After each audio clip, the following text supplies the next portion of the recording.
직업방송과 연합뉴스TV가 함께 만드는 취업 전문 뉴스 투데이 고용플러스입니다.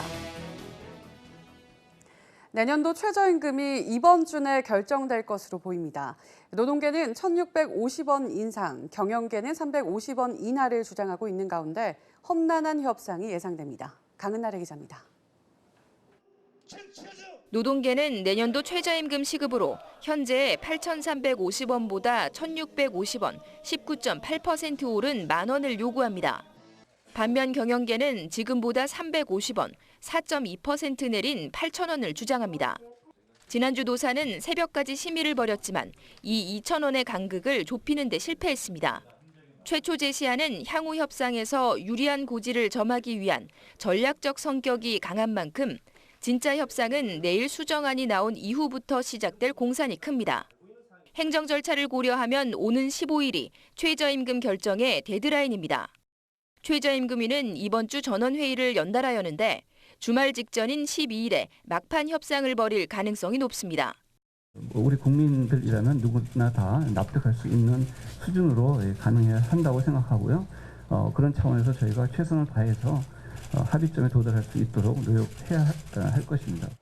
노사가 끝내 접점을 찾지 못하면 공익위원들은 심의 촉진 구간을 설정해 그 안에서 합의나 표결을 유도하고 이조차도 실패하면 공익위원안을 표결에 붙일 수 있습니다. 이렇게 되면 올해도 사실상 공익위원들이 캐스팅 보트를 쥐는 모양새가 됩니다. 다만 이번 공익위원들의 성향이 비교적 중립적이라는 점을 감안할 때 어느 쪽의 손을 더 들어줄지는 예단하기 어렵다는 전망이 나옵니다. 연합뉴스TV 강은나래입니다. 한 회사의 26년 차 영업사원이 갑자기 공장 생산직으로 발령났습니다.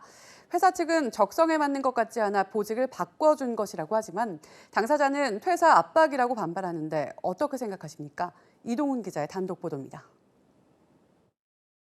좁은 방 10여 명의 40, 50대 남성이 급하게 마련된 듯 다닥다닥 붙어있는 책상 앞에 앉아 있습니다. 지난달 롯데푸드가 부장, 과장급 연차의 직원들이 포함된 12명의 직원들을 대기 발령하면서 배치한 자리입니다. 이곳에 정년퇴직을 3년 남겨둔 26년 차 영업사원 A씨도 있었는데 A씨는 회사가 기본급 3개월분의 위로금을 주겠다며 자진 퇴사를 권했다고 말합니다. 이유가 뭐냐 그랬더니 근데 뭐 하나 근거를 제시를 못해요. A씨 등이 퇴사를 거부하자 회사는 이들을 입사일에 한 번도 맡아본 적이 없는 공장의 생산직으로 발령냈습니다. 이들의 연고지는 서울, 경기 지역인데 공장은 충남 천안, 경북 김천, 강원 원주 등지에 있습니다. 참담하죠. 왜 그러냐면 내가 26년 동안 이제 근무를 하고 있는데 이런 대우를 받아야 되는가. 롯데푸드 측은 이들을 퇴사시키기 위한 의도적 발령이 아니었다고 해명합니다. 또 1분기 영업이익이 작년 동기에 비해 46% 정도 감소한 것은 맞지만 인력 감축 계획은 없었다고 주장합니다. 성과가 좀 부진한 사람들이었거든요. 저희 입장에서는 또 영업 쪽에 잘 안 맞고 해서 이제 생산 쪽으로 그쪽에서 적응을 해봐라. 이 같은 전보 인사를 놓고 롯데푸드처럼 권고사직이나 명예퇴직 규정이 없는 회사들이 해고 대신 내리는 조치라는 지적이 나옵니다. 전혀 기존의 업무와 연속성도 없고 어떤 업무상 필요성도 없는 마당에 이것은 그야말로 회사 나가라 이 얘기밖에 안 되기 때문에 실질적으로는 해고로 볼 여지가 있는 부분이 있죠. 회사 측에 3건의 항의 이메일 등을 보낸 A씨는 회사 질서 유지 사규 위반을 이유로 인사위원회에 회부됐습니다. 연합뉴스TV 이동훈입니다. 저출산 문제가 심각하다고 말들은 여기저기서 나오는데 아직 실감하지 못하는 분들도 많을 텐데요. 이미 소멸 위기에 놓인 지방이 확산하고 있고 학교는 통폐합되거나 사라져가고 있습니다. 더 지나면 생산 가능 인구가 아예 상실될 위기에 놓일 가능성도 배제할 수 없는데요. 먼저 정인용 기자가 우리나라의 저출산 실태를 짚어봤습니다. 지난해 우리나라 합계 출산율은 0.98명. 여성이 평생 낳을 걸로 예상되는 자녀 수가 한 명도 채 되지 않는다는 뜻으로 통계 작성 이래 처음이자 OECD 국가 중에도 유일합니다. 저출산에 따른 인구 감소, 그리고 경제 위축으로 이어지는 악순환은 이제 사회 곳곳에 구조적인 문제로 자리 잡았습니다. 우선 한 명이라도 낳아본 부모는 둘째 계획은 꿈도 못 꾸는 현실이 이를 뒷받침합니다. 양육수당이 이제 한 달에 나오는 비용이라든지 그런 것들이 아이를 키우기에는 현실적으로 금액이 적다는 생각이 들고 아이가 어렸을 때부터 믿고 맡길 곳이 사실 없거든요. 이제 3명 살기에도 얘가 뛰어다닐 공간이 너무 부족한데 이제 2명이 되면은 더 큰 공간이 필요한데 집값이 너무 비싼 거예요. 연령층이 20대로 내려가면 전망은 더 암울합니다. 당장 결혼부터 꺼리기 마련이고 해도 최대한 미루겠다는 의견이 적지 않습니다. 여성들은 거의 취업을 하고 나서 결혼을 하게 되면 육아에 거의 전념을 해야 되는데 그러면 내가 여태까지 쌓아온 그런 경력들이 다 무너져 버리기 때문에 기피하지 않나. 아무래도 요즘에 이제 집값이고 아이를 잘 낳아서 기를 수 있고 그런 환경 자체가 이제 조금 이렇게 충족되기가 좀 어려워가지고 좀 결혼을 안 하게 되는 경향도 있는 것 같습니다. 반면에 노인 인구는 급격히 늘어 2017년 고령 사회에 진입했습니다. 2060년에는 10명 중 4명이 65세 이상일 것이란 추산까지 나왔습니다. 평균 수명의 증가 때문에 결과적으로 이 줄어든 젊은층 인구들이 노인을 부양하기 위해서 세금이라든가 또는 연금이라든가 건강보험 이런 것들을 갖다가 납부해야 될 어떤 부담이 커지기 때문에 각 개인의 삶의 질까지 훼손될 우려가 있습니다. 학령 인구부터 시작된 인구 감소가 전방위적으로 타격을 줘 사회가 동력 자체를 잃을 수도 있다는 지적입니다. 아기 울음소리가 잦아드는 대한민국. 이미 지난해 전국 시군군의 40%가 소멸 위험 지역으로 지정된 만큼 인구 절벽은 미래의 일이 아닌 현실로 다가오고 있습니다. 연합뉴스TV 정윤용입니다. 정부가 가용 가능한 재원을 쏟아부어 양육과 출산 지원에 나서고 있지만 저출산 추세의 흐름을 늦추거나 되돌리기엔 역부족인데요. 한정적인 재원을 어떻게 맞춤형으로 투입해 효과를 극대화하느냐가 관건이라는 지적이 나옵니다. 김중배 기자입니다. 3종 패키지 등 수식어가 따라붙는 저출산 고령사회 대책 입법안들. 국회에 발의된 많은 수의 입법안들은 이 문제가 얼마나 풀기 어렵고 처방도 제각각일 수밖에 없음을 단적으로 보여줍니다. 정부와 국회는 2005년 저출산 고령사회 기본법을 제정했습니다. 이후 3차례에 걸쳐 5개년 계획을 실천에 옮겨왔지만 정책 성과는 참담한 수준이라는 게 대체적인 평가입니다.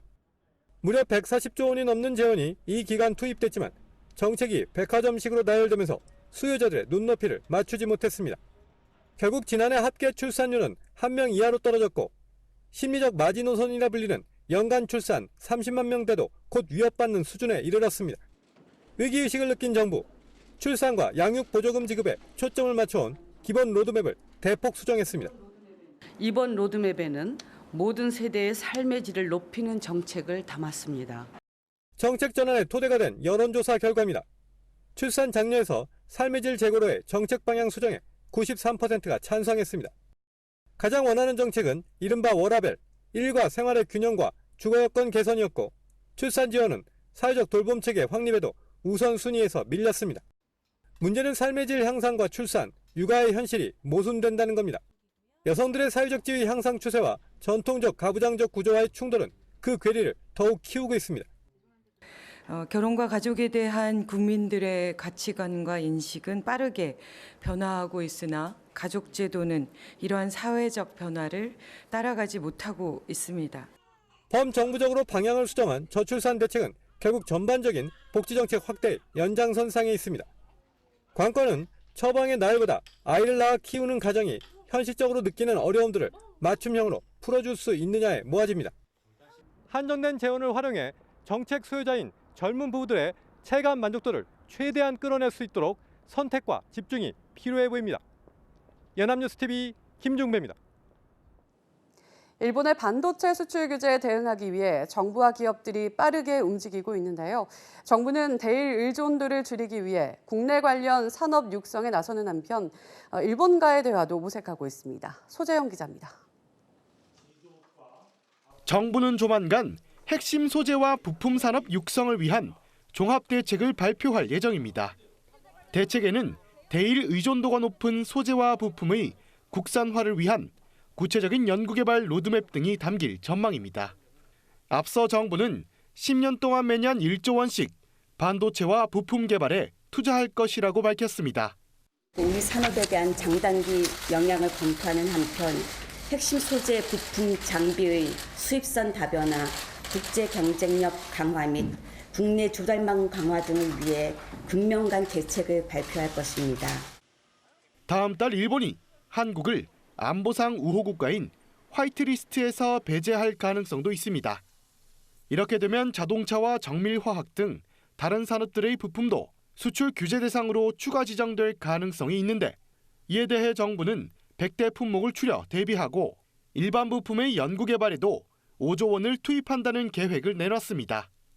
금융시장으로 한일 갈등이 번질 가능성에 대비해 당국은 현재 18조 원이 넘는 일본계 시중자금의 동향을 예의주시하고 있습니다. 다만 최정구 금융위원장은 일본계 은행들이 대출 만기 연장이나 신규 대출을 거부하는 상황이 발생하더라도 대처에는 큰 어려움이 없다고 설명했습니다. 수출 규제 문제와 관련해 일본의 양자 협의를 제안한 산업통상자원부는 현재 의제와 일정 등을 양측 실무진이 논의하고 있다고 밝혔습니다. 이에 따라 양자 협의가 열려 갈등 해결의 실마리를 찾을 수 있을지 주목됩니다. 연합뉴스TV 소재형입니다.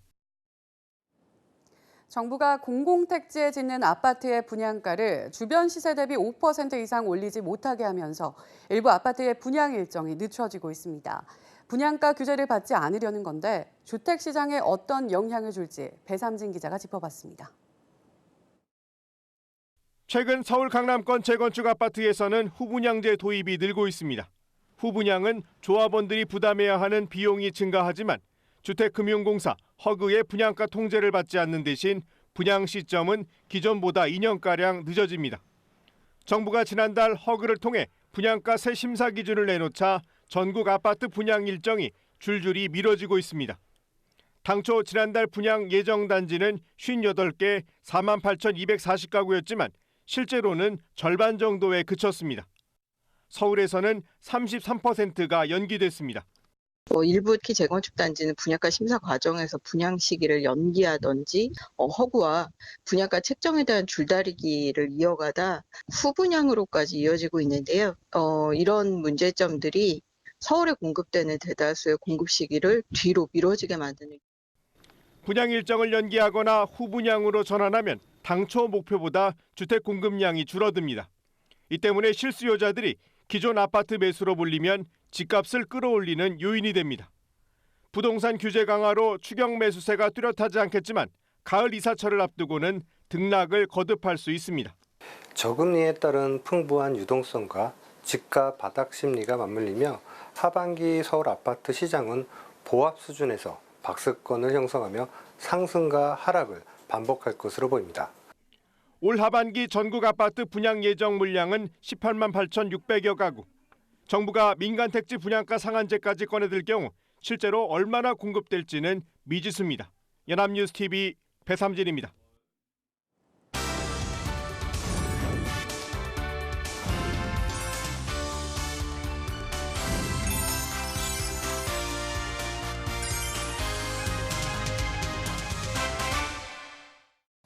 사회적으로 핫한 이슈를 키워드로 알아보는 핫키워드 시간입니다. 안채홍 아나운서 안녕하세요. 안녕하세요.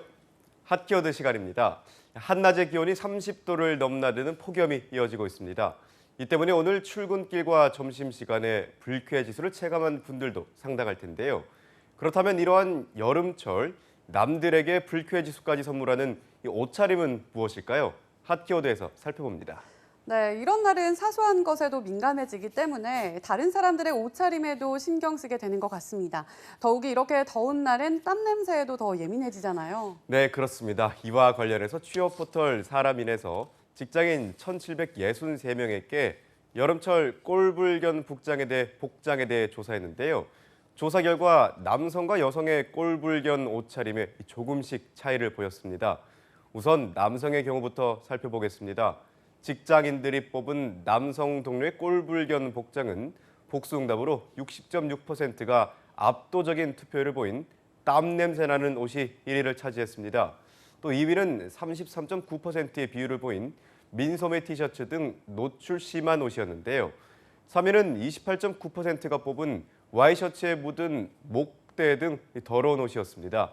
또 4위는 28.2%가 응답한 꽉 끼는 등 몸에 안 맞는 옷이었고요. 5위는 이 트레이닝복 등 운동복으로 26.4%가 뽑았습니다.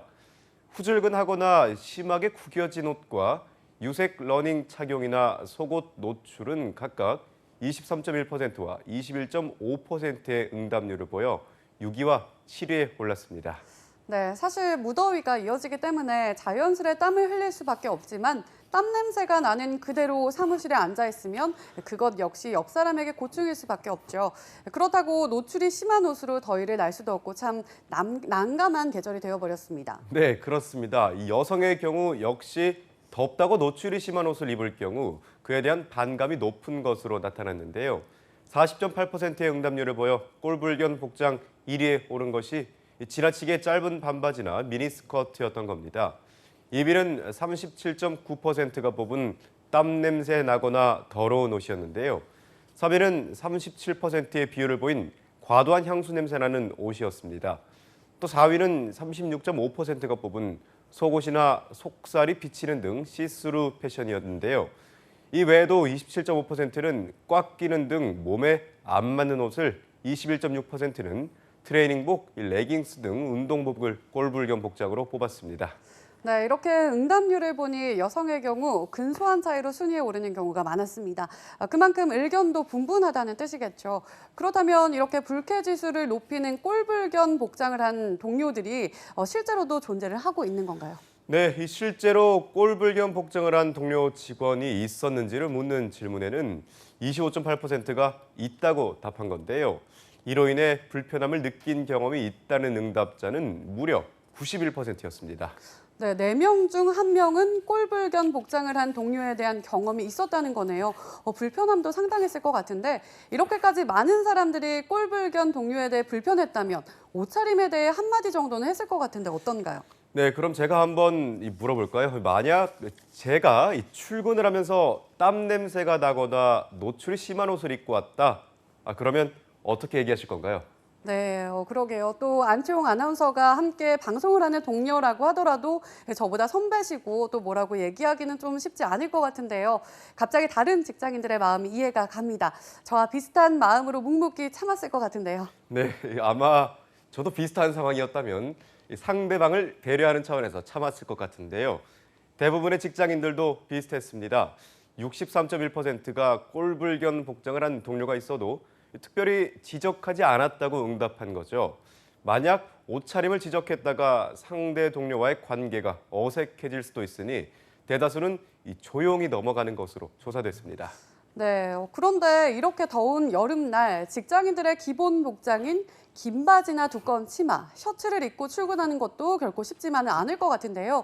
이 때문에 가벼운 복장에 대한 요구가 더 높아질 것 같습니다. 네, 그렇습니다. 하지만 79.6%의 응답자가 회사에 복장 제한 규정이 있다고 답했는데요. 이 중 절반 이상인 54%는 복장 제한으로 인해 불편을 느낀다고 답했을 정도입니다. 하지만 최근에 무더위가 심해지면서 공공기관을 필두로 반바지나 샌들까지 허용하는 복장의 완전 자율화, 이른바 슈퍼쿨 비즈룩을 허용하는 기업들도 생기고 있는데요. 이러한 슈퍼쿨 비즈룩은 지금 같은 여름철에 직장인들의 선호도가 대단히 높다고 합니다. 실제로 슈퍼쿨 비즈를 허용하는 복장 자유화에 대해 물어본 결과 78.7%에 해당하는 직장인이 긍정적이라고 응답했습니다. 네, 오늘도 긴 바지에 셔츠를 입고 출근했다가 이제야 댁에서 무더위를 식히고 있는 분들도 상당할 겁니다. 혹은 일부 동료들의 옷차림으로 인해 불편함을 느낀 분들도 있겠죠. 이럴 때일수록 효율적인 업무 분위기를 위해 자율복장의 도입이 시급할 것으로 보입니다. 지금까지 핫키워드 안치홍 아나운서였습니다. 고맙습니다. 고맙습니다. 지금까지 투데이 고용플러스였습니다. 오늘 저희가 준비한 내용은 여기까지입니다. 함께해 주신 여러분 고맙습니다.